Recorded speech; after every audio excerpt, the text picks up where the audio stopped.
Mira, Max, como cualquier gobernante, pues va a cantar los éxitos o lo que la presidenta considera son sus éxitos durante estos primeros 11 meses de gobierno. Ya tuvimos acceso a través de las redes del documento en donde da cuenta, pues desde una cosa, pues para mí absurda, creo que para todos nosotros absurda, todos los logros en salud y en educación y después pues la estabilidad, el crecimiento o el restablecimiento del crecimiento, los homicidios que han ido a la baja, etcétera, ese tipo de información, en Ujú. algunos casos falsa, en algunos casos imprecisa, en otros casos simplemente inverificable, pero bueno, pues ha sido la costumbre siempre, no van a dar un informe para decir cuántos fracasos se ha tenido en estos 11 meses, ¿no? Sí,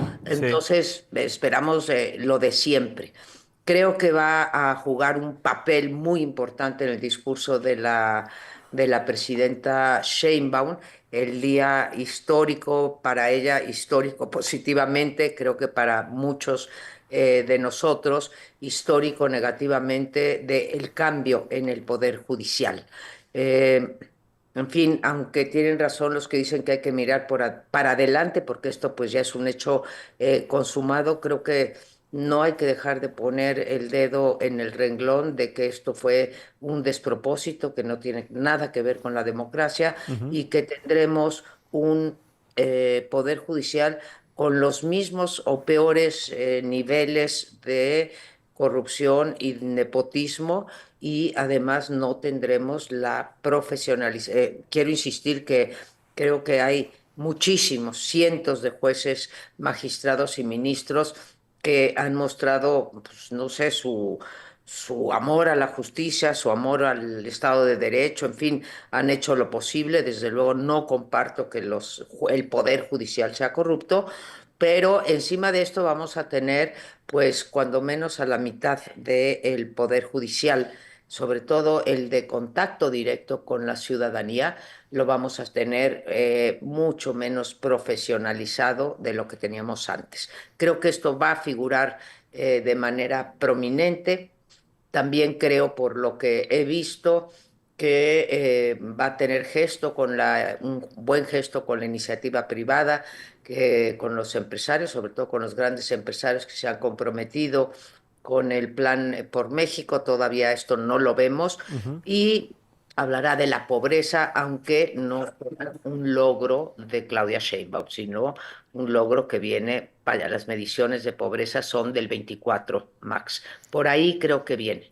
Correcto. Ahora, cuando estamos hablando sobre este tema, sobre el despropósito, el proceso totalmente desaseado que representó la elección judicial, bueno, Hugo Aguilar tiene un pendiente gigantesco presidiendo la Suprema Corte de Justicia, pero cuando vemos que hay personajes que repiten, como Lenia Batres, como Jazmín Esquivel, y lo digo a título personal, con una gran carencia intelectual, ya no digamos intelectual, sino además jurídica, pues cuál es el reto más grande que con estos personajes vamos a enfrentar o se van a reflejar en el próximo periodo, porque no hablamos de cualquier personaje, hablamos de personajes que tienen carencias, y como lo digo, intelectuales y jurídicas muy grandes, y esto representa todavía un reto más grande para Hugo Aguilar, ¿no?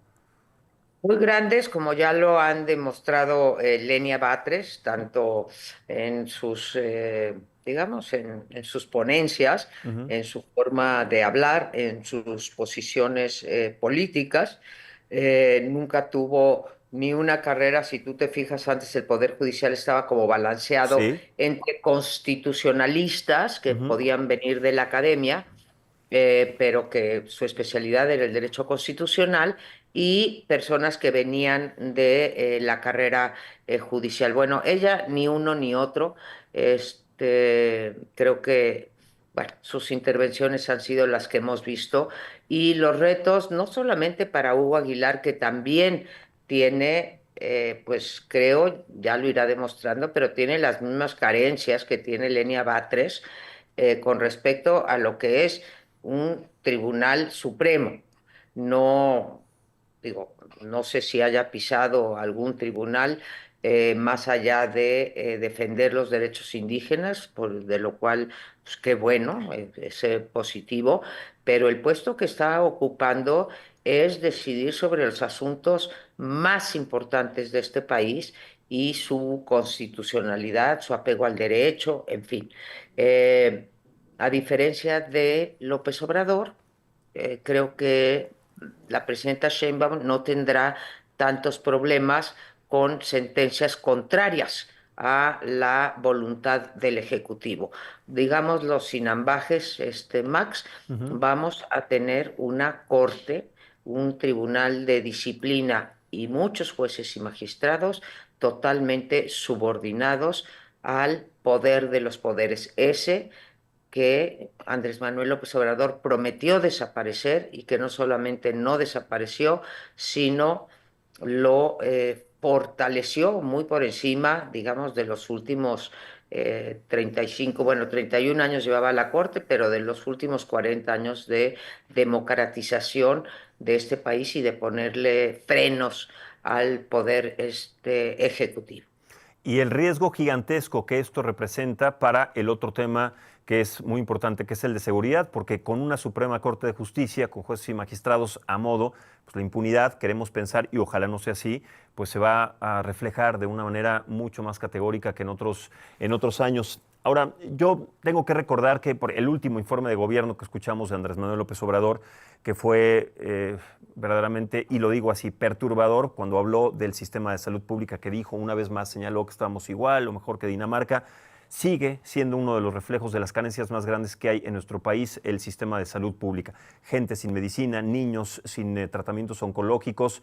¿Qué va a pasar al respecto de este tema? Porque sí, la presidenta ya desapareció megaproyecto, elefante blanco inservible que representó la megafarmacia, pero entonces ahora, ¿cuál será la estrategia a seguir para este pendiente que durante 6 años de Andrés Manuel no funcionó y ahora en este primer año sigue sin funcionar? La presidenta también hace poco desacreditó la marcha por las personas sin medicinas. ¿Qué esperamos en este aspecto, en este primer informe, María Amparo?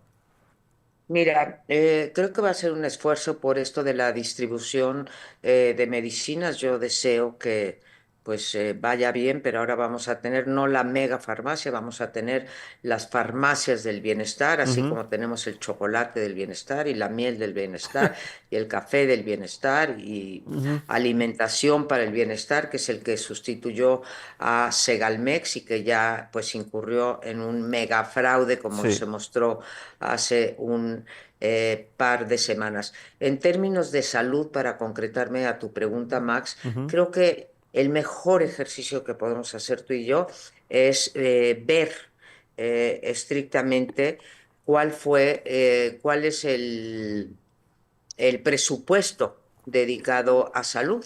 Y otra vez, salvo 2020, que fue el año donde, bueno, empieza y termina hacia el final la pandemia, ha descendido una vez más, se le da más en las prioridades de gasto, creo que se ve la intención de los gobernantes de qué les importa, de cuáles son realmente sus preferencias y vas a ver que el presupuesto en salud disminuye Sí. y en cambio el de defensa, seguridad y marina se incrementa.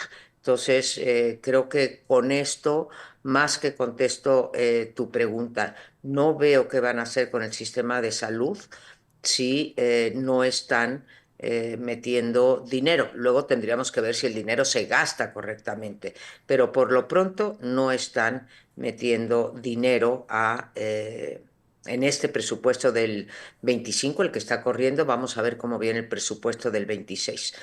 pero sigue reduciendo el presupuesto en salud y como bien señalas, tenemos más de 38 millones de personas sin acceso a algún sistema de salud como antes lo teníamos en el Seguro Popular. Claro, y por eso, pues tal vez no coinciden o no sabemos cómo pueden coincidir las cifras, que sí sabemos que al corte de caja fueron en el 2024, cuando se sale de pobreza estos 13.4 millones de personas que tentativamente en el último informe salieron de la pobreza, pero que hay carencias en salud y en educación, dos elementos básicos para que las personas puedan acceder a una mejor calidad de vida. pues no lo vemos en estos dos aspectos. ¿Cómo justificar, cómo emparejar cuando los datos no son exactamente lo que se refleja, María Amparo? No lo vemos porque si bien hubo un acierto en la política salarial, Max, que creo que es el principal acierto, si me apuras mucho, que tuvo López Obrador de elevar los salarios mínimos en 151%, que es una subida muy importante y sobre todo que tiró el mito de que elevar los salarios era inflacionario. Ujú. Esto no tiene nada que ver con ampliar las oportunidades de movilidad de la población mexicana. En México, como, bueno, sí, hay muchos países que les pasa lo mismo, pero a diferencia de los países democráticos desarrollados, en donde hay movilidad social, aquí origen es destino. Si naces en una familia pobre, en los primeros 3 deciles en los que se divide la población, pues ahí te vas a quedar. Y la única manera que se ha encontrado en el mundo es acceso en salud y acceso a una educación de calidad, cosa que no tenemos en México. El rezago educativo se calcula en 750,000 personas que han abandonado o ya no prosiguieron en digamos, en su formación escolar y bueno, y ahí tampoco vemos prioridad en el gasto. Sube, no me acuerdo si fue 1,5 o 2 puntos, Ujú. max, en 1.6. educación, pero totalmente insuficiente. Totalmente, sí, María Amparo. Y además, otro tema que va ligado es que con la mala atención de la infraestructura, con estas lluvias que sí son pues mucho más fuertes que en otros años, vemos que la calidad de vida en cuanto a los servicios de salud, los hospitales inundados, las escuelas inundadas, las casas inundadas, son prácticamente patrimonios que no se recuperan porque no hay atención también en la infraestructura. Entonces, en este sentido, ¿qué podemos escuchar también del informe de la presidenta Claudia Sheinbaum, más allá de enfocarnos en la Ciudad de México, porque ya escucharemos a Clara Brugada en el informe de su en su primer año de administración, pero en este sentido hablamos de toda la República Mexicana y van directamente ligados, María Amparo?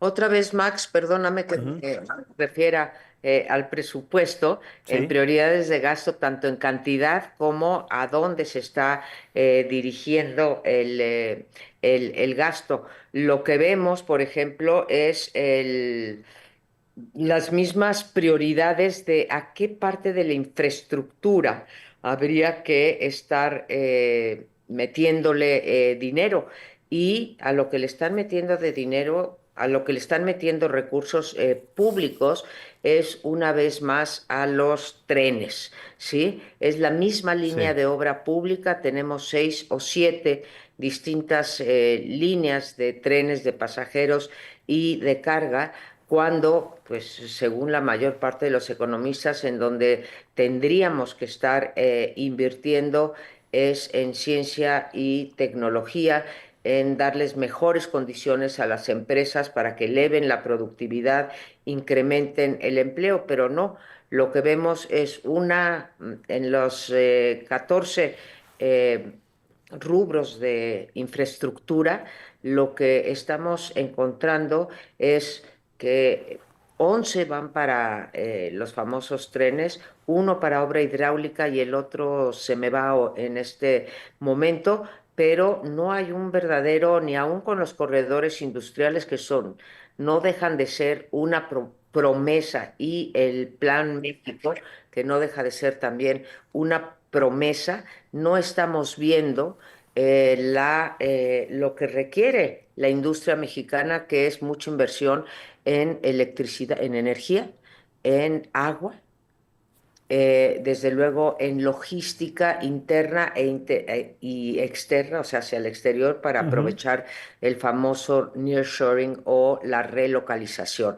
Y esto otra vez se refleja en que no solamente no se recuperó la inversión en ciencia y tecnología, sino que volvió a disminuir, de forma tal que tenemos, yo te diría, no sé si te parece, lo que me he preguntado y pienso escribir Ujú. es esta idea de continuidad versus cambio. Pues yo veo continuidad Max, y te interrúmpeme en el momento que quieras, Ujú. es en casi todos. Pienso, bueno, eso me dicen los datos, que a Claudia Sheinbaum le dejaron el libreto escrito. Ujú. Se lo dejó López Obrador y hasta el momento hemos visto unas pocas desviaciones, ahora voy a ellas, pero hay continuidad en prácticamente todo. Lo Déjame, que te decía, mismas prioridades de gasto, mismos sí. programas sociales, misma línea de obra pública, mismo desprecio por capacidades y más bien premio a las lealtades, salvo excepciones. Ahí tienes al director de Pemex, ahí tienes al doctor Kersenovich en salud, Ujú. ahí tienes a García Harfuch en seguridad. Curiosamente, tres de los nombramientos que no le impuso López Obrador, sino que ella es gente de ella, misma militarización, misma corrupción, mayor opacidad, misma actitud frente a las oposiciones, no se junta con los líderes parlamentarios, adversión a los contrapesos y un fuerte golpeteo a gente como tú y como yo, ¿no? Ujú.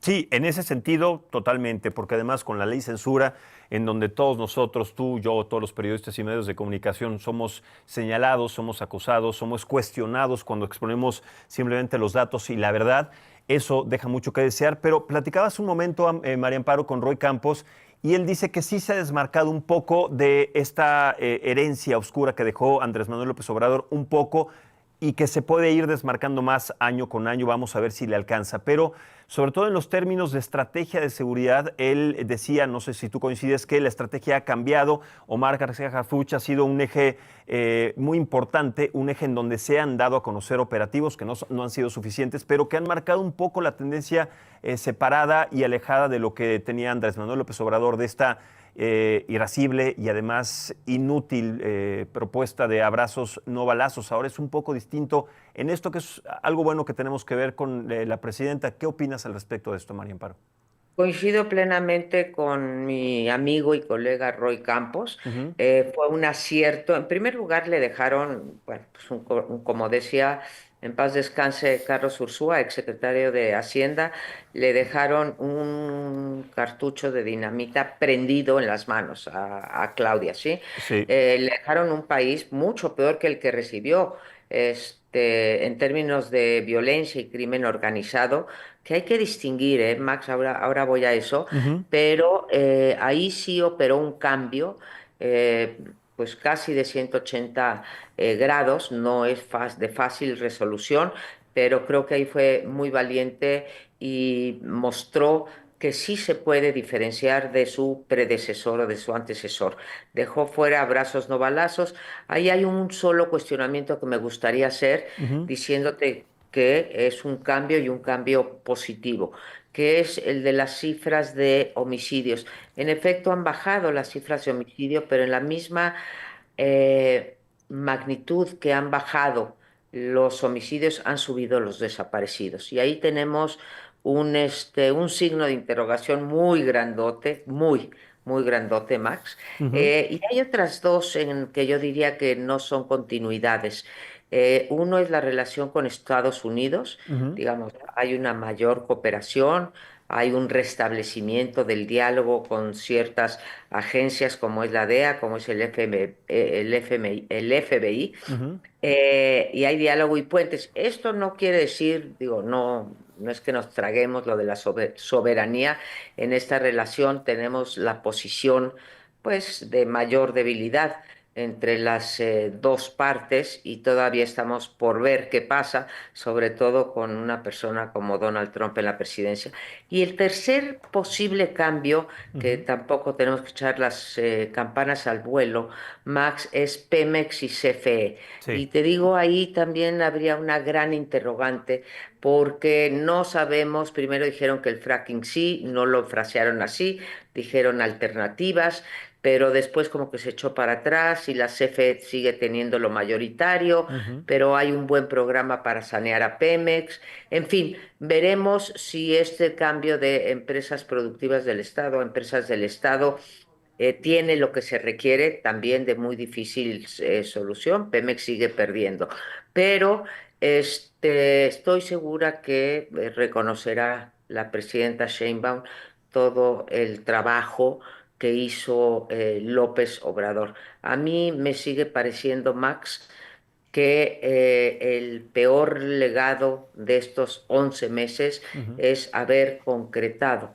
las reformas que desaparecieron a los órganos autónomos, que cambiaron la naturaleza del Poder Judicial, que se expresan en el Congreso con la falta de diálogo. Ya viste que se va a tener que quedar Sergio González Luna porque no llegaron a un Sí, acuerdo, sí. aun cuando la ley orgánica del Congreso dice que ahora le corresponde la presidencia al PAN, ¿sí?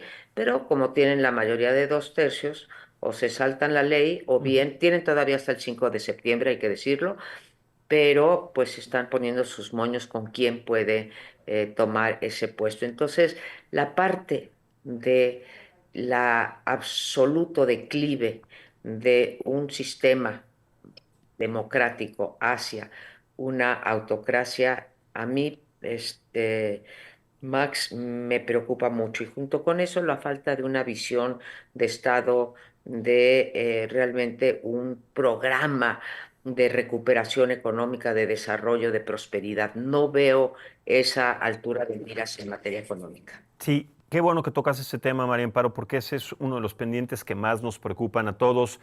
Porque cuando hablamos, pues sí, del trabajo, de lo que se ha podido decir, de estas pequeñas medallas que ha logrado, si se puede decir que ha logrado algo Marcelo Ebrard, el secretario de Economía, siguen sin alcanzar, pero tomando en cuenta que en este verano, como decía la canción, verano peligroso, verano de escándalos, en donde la corrupción y donde el mismo morenismo pues impactó de manera negativa ante la filosofía del movimiento, pues ¿qué podemos esperar? ¿Cómo se defiende esto que verdaderamente fue no solamente ridículo, sino además fue ofensivo, María Amparo? ¿Y ahora cómo la... Vamos a cortar. No, no, Sí. no, adelante, estamos con Adelante. José. Sí, mira, mira, me molestan muchísimo los escándalos y me habla, pues, de la tesitura moral en el sentido de, yo pienso que cada quien que hagas con su dinero lo que quiere y si te lo quieres gastar en hotel más caro, órale, pero siempre y cuando no haya la utilización de recursos públicos y siempre y cuando puedas mostrar el origen de tu riqueza siendo servidor público es lícito. Me parece como a ti ofensivo, dramático, Ujú. y totalmente incongruente. Con todo, y dándome, bueno, pues cuando hablo con extranjeros que te explican, que te piden explicaciones de esto, pues digo, casi te metes abajo de la mesa. Pero para mí sigo poniendo el dedo en el renglón de el autoritarismo creciente. Ya no tenemos poder ejecutivo, digo, poder legislativo, ya no tenemos poder judicial, Así ya es. no tenemos órganos autónomos. Muy probablemente no tengamos la salvación de tener un órgano independiente bueno, ya no lo tenemos, de autoridades electorales independientes, tribunal INE, y encima pues hay muchas presiones en contra, que son los otros dos contrapesos, que no son institucionales, pero sí son sociales, que son los medios, y los analistas, las instituciones de educación superior y los empresarios, ¿no? Los grandes empresarios, y nos queda, bueno, pues el otro contrapeso grandote que quisiéramos no tenerlo, pero lo tenemos, que son los Estados Unidos de América del Norte. Sí, y lo que viene a partir Crimen de... organizado, perdón, ese es el otro Sí, contrapeso. Fíjate qué exacto, a triste no eso tener el iba, contrapeso exacto. del Poder Judicial y sí tener el contrapeso del crimen organizado.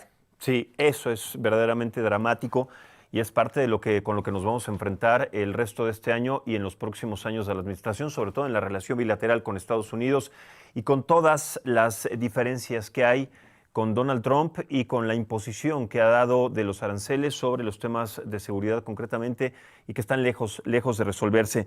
Sí, hablabas del Poder Ejecutivo, del Poder Judicial perdido, pero también el Poder Legislativo, pues podemos decir que también se perdió después del escenario bochornoso del que fuimos testigos en el Senado de la República la semana pasada, María Amparo, y que nos deja en una fragilidad absoluta, en una indefensión ante estos representantes en el servicio público. En fin, son Temas muy complejos, como siempre es un placer gigantesco platicar contigo, pues esperemos a las 11 de la mañana, ya en un rato, el informe de gobierno de la presidenta Claudia Sheinbaum. Te dejo para que lo escuchemos con atención y a lo largo de esta semana lo estaremos analizando, querida María Amparo Casar. Me da mucho gusto, como siempre, María Amparo Casar, presidenta de la Organización Mexicanos contra la Corrupción y la Impunidad. Un placer siempre encontrarte en diferentes espacios.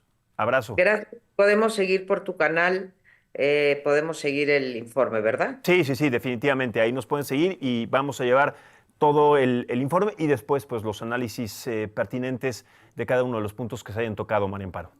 Perfecto, aquí estoy a tus órdenes si se te ofreciera algo. Igualmente, muchas gracias, María Amparo. Bueno, pues sí, un tema complejo y seguramente va a ser el tema de conversación de todo este día y seguramente del resto de la semana. Bueno, vamos a regresar a las calles con Jonathan Padilla. Él está siguiendo los aspectos, está sintiendo el pulso de la gente y de lo que se vive previo a el informe de gobierno de la presidenta Claudia Sheinbaum. Se acaba de encontrar con el ministro Hugo Aguilar y vamos a ver qué fue lo que le dijo. Adelante, Jonathan, ¿cómo te va? ¿Qué fue lo que te dijo el ministro Hugo Aguilar antes de entrar precisamente al recinto y escuchar el informe?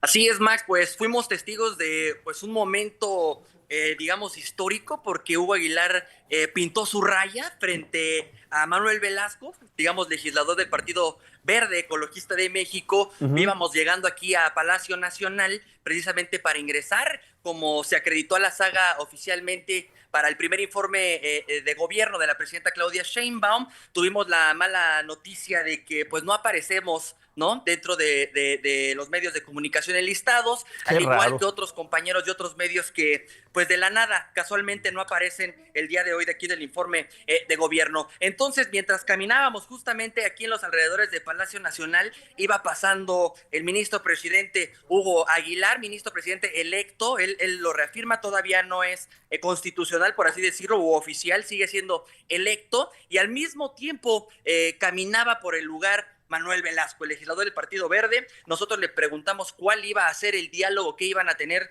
desde el Poder Judicial con la política mexicana, y pues prácticamente pintó su raya frente al funcionario del Partido Verde.